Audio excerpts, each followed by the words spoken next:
अगली टॉपिक हमारी है संसद यानी पार्लियामेंट। इसे देखने के बाद आपके एक भी प्रश्न इससे बाहर नहीं जाने वाले हैं। ये ऐसी टॉपिक है जिससे कि सभी एग्जाम में प्रश्न पूछे जाते हैं। पीआरटी से लेकर के जूनियर तक ये सभी एग्जाम में जीएस के लिए बेहद इंपॉर्टेंट टॉपिक है। तो आपको इस वीडियो को बहुत ही अच्छे से ध्यानपूर्वक देखना है ताकि आप एग्जाम में सभी प्रश्नों को आसानी से सॉल्व कर पाएँ। स्टार्ट करते हैं। संविधान के किस अनुच्छेद के अंतर्गत धन विधेयक यानी कि मनी बिल को परिभाषित किया गया है? स्टार लगाएंगे इस प्रश्न पर। बहुत ही बार ये प्रश्न पूछा गया है अलग अलग एग्जाम में। तो धन विधेयक आर्टिकल 110 में ये परिभाषित किया गया है, यानी कि अनुच्छेद 110 में धन विधेयक का उल्लेख किया गया है। लोकसभा अध्यक्ष अपना त्यागपत्र किसे सौंपता है? तो लोकसभा का अध्यक्ष अपना त्यागपत्र लोकसभा उपाध्यक्ष को सौंपता है।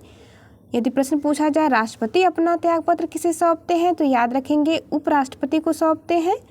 अगला पॉइंट हम देखेंगे, संविधान के अनुच्छेद 82 के अनुसार लोकसभा की सीटों का राज्यों के मध्य आवंटन किस वर्ष की जनगणना के आधार पर किया गया है?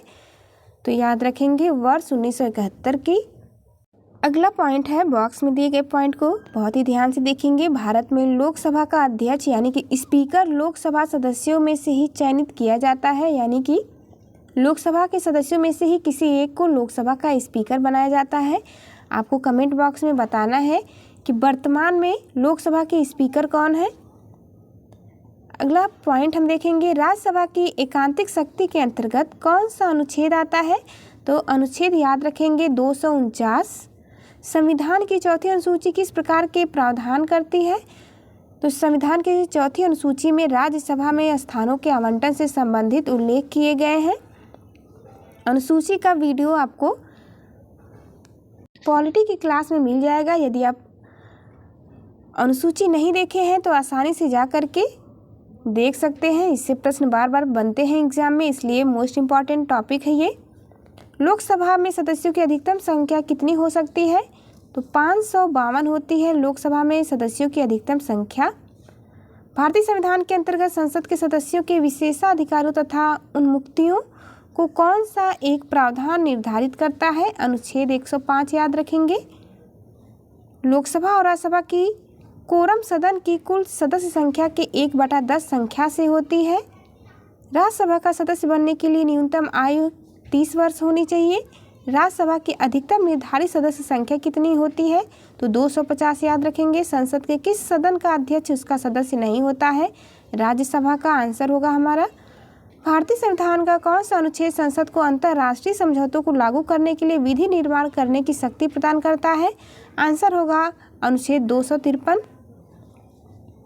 अगला पॉइंट, भारतीय संसद में राष्ट्रपति और संसद के दोनों सदन यानी कि लोकसभा एवं राज्यसभा सम्मिलित होते हैं, यानी संसद के अंतर्गत लोकसभा, राज्यसभा और राष्ट्रपति आते हैं। मोस्ट इम्पॉर्टेंट पॉइंट है, बार बार इससे प्रश्न बना है एग्जाम में। लोकसभा में राज्यवार सीटों का आवंटन सन 1971 की जनगणना पर आधारित है। यह निर्धारण किस वर्ष तक यथावत रहेगा? तो वर्ष 2026 तक रहेगा। यहाँ पर हम देखेंगे संसद से संबंधित महत्वपूर्ण अनुच्छेद कौन कौन से हैं जिससे कि एग्जाम में प्रश्न बनते हैं, उन्हीं को यहाँ पर शामिल किया गया है। आइए देखते हैं अनुच्छेद और उनसे संबंधित विषय वस्तु को। आर्टिकल 79 में संसद का गठन दिया गया है। आर्टिकल 79, 80, 81 आपको अवश्य ही याद रखना है। 79 में संसद का गठन दिया गया है। आर्टिकल 80 है राज्यसभा की संरचना। आर्टिकल 81 में लोकसभा की संरचना का विवरण है। आर्टिकल 82 में प्रत्येक जनगणना के पश्चात पुनः समायोजन का उल्लेख किया गया है। आर्टिकल 83 संसद के दोनों सदनों की अवधि का उल्लेख है। आर्टिकल 84 में संसद की सदस्यता के लिए अर्हता का उल्लेख किया गया है। आर्टिकल 85 संसद के सत्र, सत्रावसान व विघटन का उल्लेख है। आर्टिकल 86 में राष्ट्रपति व सदनों को संबोधित तथा संदेश देने का अधिकार का उल्लेख किया गया है। आर्टिकल 87 में राष्ट्रपति का विशेष संबोधन यानी अभिभाषण का उल्लेख है। आर्टिकल 88 में सदनों के संबंध में मंत्री और महान्यायवादी के अधिकार का उल्लेख है। आर्टिकल 89 में राज्यसभा का सभापति तथा उपसभापति का उल्लेख है। आर्टिकल 90 में राज्यसभा के उपसभापति के पद की रिक्ति, त्यागपत्र तथा पद से हटाए जाने का उल्लेख है। आर्टिकल 91 में सभापति के कर्तव्यों के निर्वहन अथवा सभापति के रूप में कार्य करने की उपसभापति अथवा अन्य व्यक्ति की शक्ति का उल्लेख किया गया है। आर्टिकल 92 देखते हैं। जब राज्यसभा के सभापति अथवा उपसभापति को पद से हटाने का संकल्प विचाराधीन हो तब उसका पीठासीन न होने का उल्लेख किया गया है आर्टिकल 92 में। आर्टिकल 93 पूछा जाए तो याद रखना है लोकसभा का अध्यक्ष तथा उपाध्यक्ष का उल्लेख है। आर्टिकल 94 में लोकसभा का अध्यक्ष तथा उपाध्यक्ष पद की रिक्ति, त्यागपत्र तथा पद से हटाए जाने का विवरण दिया गया है। आर्टिकल 95 लोकसभा उपाध्यक्ष अथवा किसी अन्य व्यक्ति का लोकसभा अध्यक्ष के कर्तव्यों के निर्वहन की शक्ति का उल्लेख है। आर्टिकल 96 में जब लोकसभा अध्यक्ष अथवा उपाध्यक्ष को पद से हटाने का संकल्प विचाराधीन हो तब उसका पीठासीन न होने का उल्लेख है। आर्टिकल 97 सभापति व उपसभापति तथा अध्यक्ष व उपाध्यक्ष के वेतन भत्ते का उल्लेख किया गया है। आर्टिकल 98 देखेंगे, संसद का सचिवालय का विवरण है। आर्टिकल 98 में आर्टिकल 99 में सदस्यों द्वारा शपथ का प्रतिज्ञान दिया गया है। आर्टिकल 100 दोनों सदनों में मतदान रिक्तियों के होते हुए भी सदनों की कार्य करने की शक्ति तथा गण पूर्ति का उल्लेख है। आर्टिकल 100 में आर्टिकल 101 में स्थानों का रिक्त होने का उल्लेख है। आर्टिकल 102 में संसद की सदस्यता के लिए निहिताएं दिया गया है। आर्टिकल 103 में सदस्यों की अयोग्यता से संबंधित प्रश्नों का निर्णय दिया गया है। आर्टिकल 104 में अनुच्छेद 99 के अंतर्गत शपथ लेने या प्रतिज्ञान करने से पहले अहर्त न होते हुए अथवा निहित किए जाने पर भी सदन में बैठने तथा मतदान करने पर दंड का उल्लेख किया गया है। लास्ट पॉइंट इस टॉपिक में हम देखेंगे, भारत निर्वाचन आयोग यानी कि इलेक्शन कमीशन ऑफ इंडिया संसद तथा विधानमंडल दोनों के चुनाव के लिए उत्तरदायी है, यानी दोनों का चुनाव इलेक्शन कमीशन ऑफ इंडिया के द्वारा कराया जाता है। अगला पॉइंट हम देखेंगे, मोस्ट इम्पॉर्टेंट है आपके एग्जाम के लिए, इससे प्रश्न अवश्य ही पूछा जाएगा, इसलिए बहुत ही अच्छे से आपको देखना है। लोकसभा के सदस्यों की संख्या 225 से बढ़ाकर 545 किस संविधान संशोधन द्वारा कर दी गई? तो 31वें संविधान संशोधन द्वारा की गई। लोकसभा को कार्यकाल पूरा करने के पहले किसके द्वारा भंग किया जा सकता है? प्रधानमंत्री की अनुशंसा पर राष्ट्रपति के द्वारा इसे भंग किया जा सकता है। किस राज्य में लोकसभा में अनुसूचित जातियों के लिए सर्वाधिक सीटें आरक्षित हैं? तो मध्य प्रदेश में। अगला पॉइंट हम देखेंगे, लोकसभा का कार्यकाल आपातकाल की घोषणा के दौरान एक बार में 1 वर्ष के लिए बढ़ाया जा सकता है। मोस्ट इम्पॉर्टेंट पॉइंट है। लोकसभा में 2 आंग्ल भारतीय यानी कि एंग्लो इंडियन सदस्य कौन मनोनीत करता है? तो भारत का राष्ट्रपति, जिसे वर्तमान में अब समाप्त कर दिया गया है। लोकसभा चुनाव में निर्वाचित होने के लिए किसी व्यक्ति की न्यूनतम आयु कितनी निर्धारित की गई है? तो 25 ईयर निर्धारित की गई है लोकसभा के चुनाव के लिए। लोकसभा की वर्तमान सदस्य संख्या कितनी है? 545। लोकसभा व राज्यसभा के सर्वाधिक प्रतिनिधि भारत के किस राज्य से आते हैं? सबसे अधिक आते हैं उत्तर प्रदेश से। यहाँ पर लोकसभा की सीट 80 है। उत्तर प्रदेश के पश्चात लोकसभा में सर्वाधिक सीटें किस राज्य से आती हैं? तो महाराष्ट्र में, यानी कि 48 लोकसभा की सीटें हैं महाराष्ट्र में। राज्यसभा एक अस्थायी सदन है क्योंकि इसे विघटित यानी कि समाप्त नहीं किया जा सकता। मोस्ट इम्पॉर्टेंट लगाएंगे इस पॉइंट पर। बार बार प्रश्न पूछा जाता है कि राज्यसभा का कार्यकाल कितने वर्षों का होता है? तो आपको याद रखना है यह एक अस्थायी सदन होता है। क्षेत्रफल की दृष्टि से सबसे बड़ा लोकसभा निर्वाचन क्षेत्र कौन सा है? सबसे बड़ा है लद्दाख। भारत की संचित निधि पर भारित व्यय, यहाँ पर हम देखेंगे राष्ट्रपति के वेतन भत्ते एवं उनसे संबंधित अन्य व्यय भारत की संचित निधि से होता है। राज्यसभा के सभापति, उपसभापति, लोकसभा के अध्यक्ष और उपाध्यक्ष के वेतन भत्ते भी भारत की संचित निधि से ही दिए जाते हैं। ऐसे ऋण या भार जिनका दायित्व भारत सरकार पर है, उच्चतम न्यायालय के न्यायाधीशों के वेतन भत्ते, पेंशन तथा उच्च न्यायालय के न्यायाधीशों के पेंशन, भारत के नियंत्रक एवं महालेखा परीक्षक का वेतन भत्ते एवं पेंशन, ऐसे अन्य व्यय जो संविधान अथवा संसद द्वारा निर्मित किसी विधि द्वारा इस संबंध में भारित घोषित किया जाए, उन सभी के वेतन भत्तों को भारत की संचित निधि से दिया जाता है। अगला पॉइंट हम देखेंगे, परिसीमन के पश्चात उत्तर प्रदेश में मतदाताओं की संख्या की दृष्टि से सबसे बड़ा लोकसभा क्षेत्र कौन सा है? सबसे बड़ा लोकसभा क्षेत्र उन्नाव है। उत्तर प्रदेश का। लोकसभा का पहला आम चुनाव किस वर्ष हुआ था? 25 अक्टूबर 1951 से 21 फरवरी 1952 के मध्य हुआ। यदि लोकसभा के सभी सदस्य बहुमत से संकल्प पारित कर दें तो लोकसभा अध्यक्ष को उसके कार्यकाल की समाप्ति के पूर्व उसके पद से हटाया जा सकता है। याद रखेंगे इस पॉइंट को, बॉक्स में दिए गए पॉइंट बेहद ही महत्वपूर्ण होते हैं। एक वर्ष में लोकसभा के कम से कम कितने सत्र बुलाए जाते हैं? तो 2 सत्र बुलाए जाते हैं एक वर्ष में लोकसभा के। लोकसभा में बिहार को आवंटित सीटें किन 2 राज्यों को आवंटित सीटों के योग के बराबर है? तो छत्तीसगढ़ और मध्य प्रदेश के योग के बराबर है, यानी टोटल मिलाकर 40 सीटें हैं बिहार में। राज्यसभा के सदस्य का कार्यकाल कितने वर्ष का होता है? 6 वर्ष का होता है। प्रोटेम स्पीकर की नियुक्ति राष्ट्रपति द्वारा की जाती है तथा उसका कर्तव्य नवनिर्वाचित लोकसभा सदस्यों को शपथ दिलाना होता है। अगला पॉइंट है, लोकसभा अध्यक्ष यानी कि स्पीकर अपने निर्णायक मत का प्रयोग कब करता है? तो किसी विधेयक प्रस्ताव के पक्ष अथवा विपक्ष में बराबर मत होने की स्थिति में करता है। लोकसभा के प्रथम अध्यक्ष कौन थे? जीवी मावलंकर थे।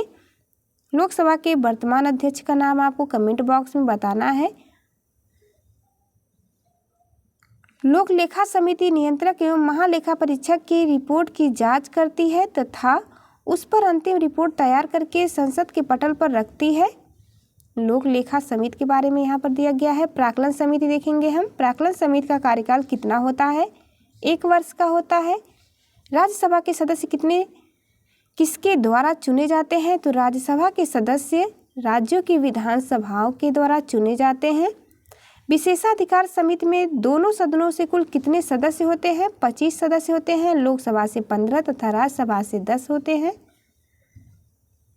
संसद में सरकारी विधेयक यानी कि गवर्नमेंट बिल मंत्री द्वारा, जबकि गैर सरकारी विधेयक यानी नॉन गवर्नमेंट बिल मंत्री के अतिरिक्त किसी भी सदस्य द्वारा प्रस्तुत किया जा सकता है। प्रत्येक वित्तीय विधेयक धन विधेयक नहीं होता है, यानी मोस्ट इम्पॉर्टेंट है, याद रखेंगे।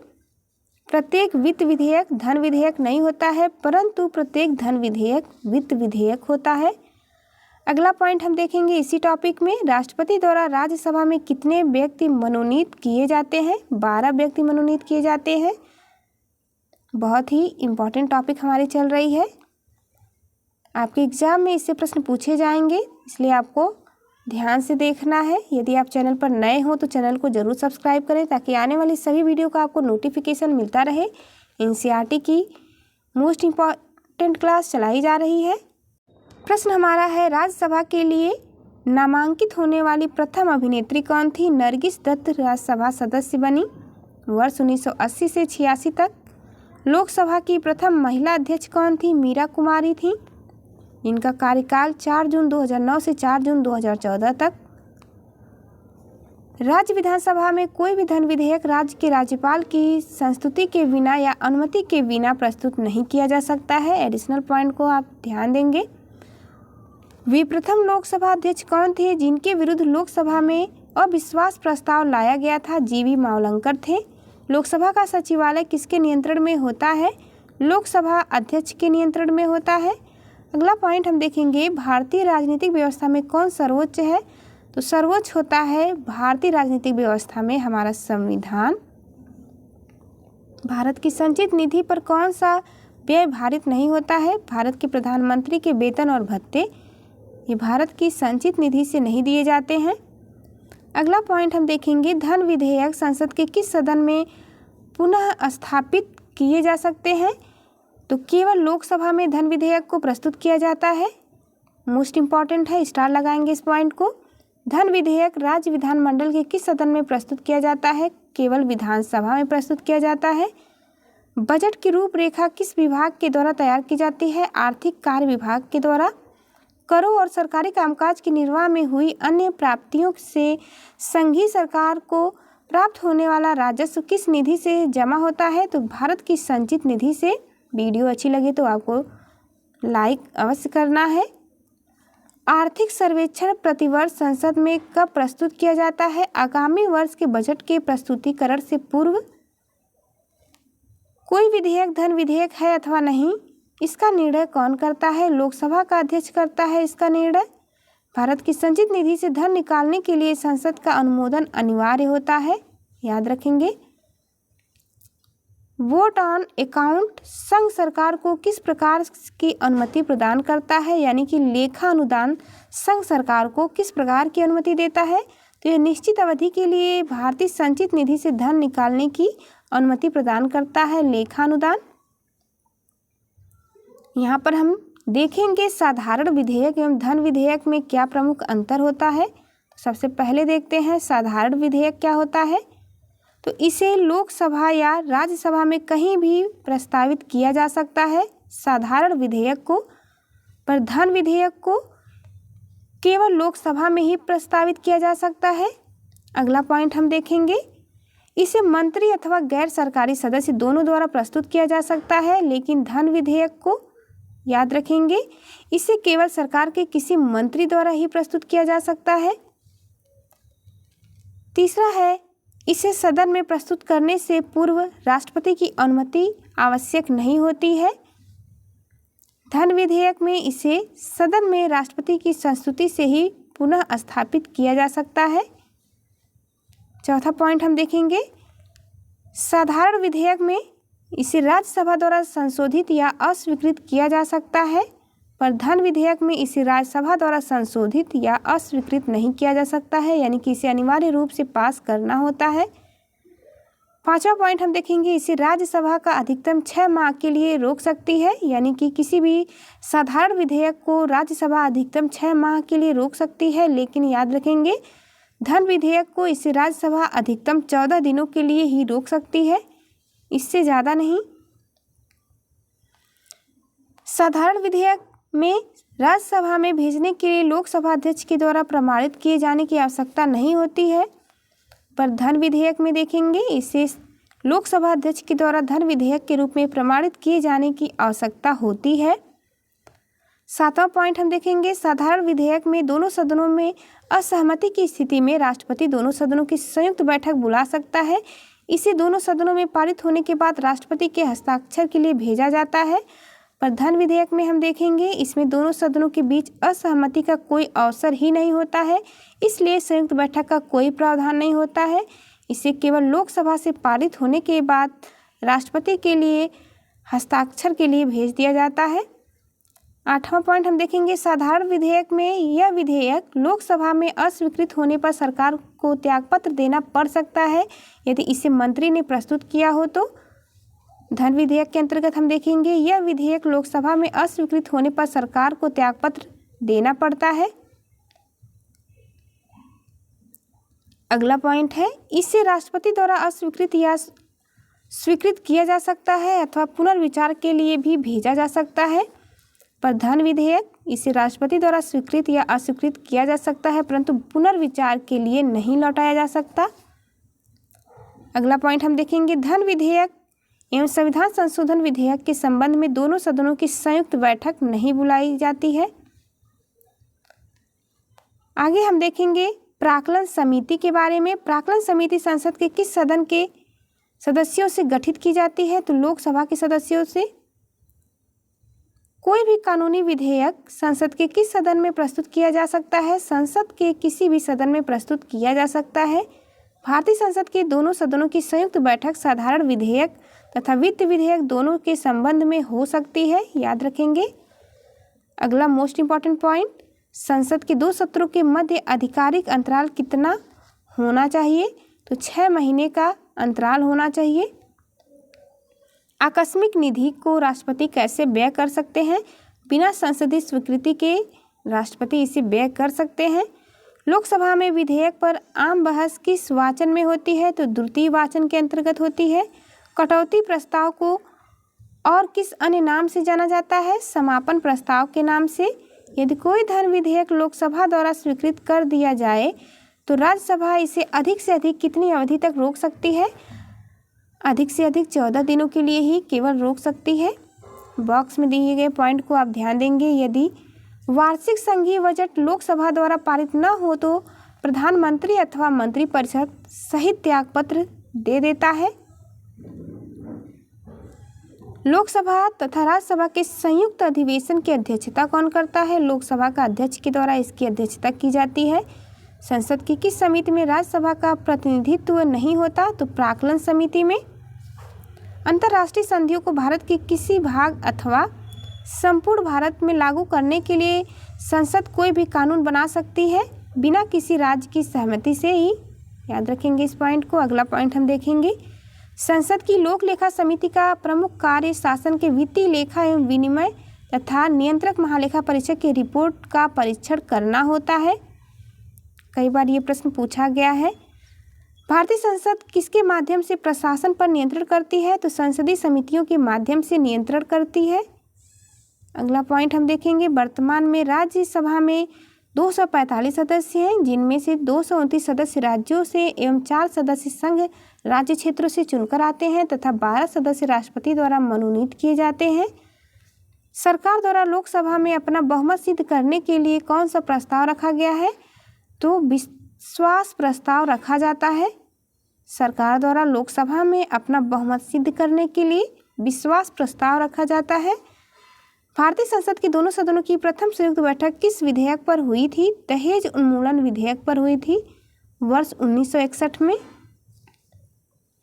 लोक लेखा समिति अपनी रिपोर्ट किसे प्रस्तुत करती है? लोकसभा अध्यक्ष को प्रस्तुत करती है लोक लेखा समिति। संसद में लोक लेखा समिति के अध्यक्ष की नियुक्ति किसके द्वारा की जाती है? लोकसभा अध्यक्ष के द्वारा। अगला पॉइंट हम देखेंगे, संसद यानी विधानसभा के किसी भी सदस्य की सदस्यता तब समाप्त समझी जाती है जब वह सदन को सूचित किए बिना लगातार 60 दिन पर अनुपस्थित रहता है, यानी कोई भी 60 दिन तक अनुपस्थित लगातार रहता है। संसद या विधानसभा को बिना सूचित किए तो उसकी सदस्यता स्वतः ही समाप्त कर दी जाती है। संसद राज्य सूची के किसी विषय पर कानून कब बना सकती है? तो यदि राज्यसभा ऐसा संकल्प पारित करती है तो। प्रश्न हम देखेंगे, किसी मंत्री के विरुद्ध विशेषाधिकार प्रस्ताव कब लाया जा सकता है? तो जब वह मंत्री किसी मामले के तथ्यों को रोकता है या तथ्यों का गलत वर्णन देता है, तो उस स्थिति में किसी मंत्री के विरुद्ध विशेषाधिकार प्रस्ताव लाया जा सकता है। संसद द्वारा वर्ष 1989 में निर्मित कानून के अनुसार एक नागरिक के वयस्क होने की आयु कितनी है? 18 वर्ष है, यानी हमारी वोट देने की आयु भी 18 वर्ष है। लोकसभा में शून्यकाल की अवधि अधिक से अधिक कितनी हो सकती है? 1 घंटा हो सकती है। संसद में स्थगन प्रस्ताव लाने का उद्देश्य सार्वजनिक महत्व के अति आवश्यक मुद्दों पर बहस करना होता है। अगला पॉइंट हम देखेंगे, भारतीय संसद की संप्रभुता किसके द्वारा प्रतिबंधित है? तो न्यायिक समीक्षा से प्रतिबंधित है। संसदीय व्यवस्था में शून्यकाल किस देश की देन है? तो संसदीय व्यवस्था में 0 आवर भारत की देन है, यानी यह भारत की ही शुरुआत है संसद में शून्यकाल का। सदन की कार्यवाही का प्रथम घंटा क्या कहलाता है? प्रश्नकाल कहलाता है सदन की कार्यवाही का प्रथम घंटा।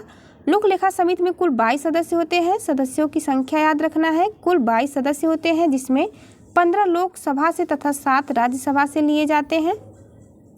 अगली टॉपिक हमारी होगी सर्वोच्च न्यायालय यानी कि सुप्रीम कोर्ट, मोस्ट इंपॉर्टेंट होगी। तो चलिए मिलते हैं आपसे अगली वीडियो में। जाते जाते चैनल को लाइक शेयर सब्सक्राइब करना ना भूलें।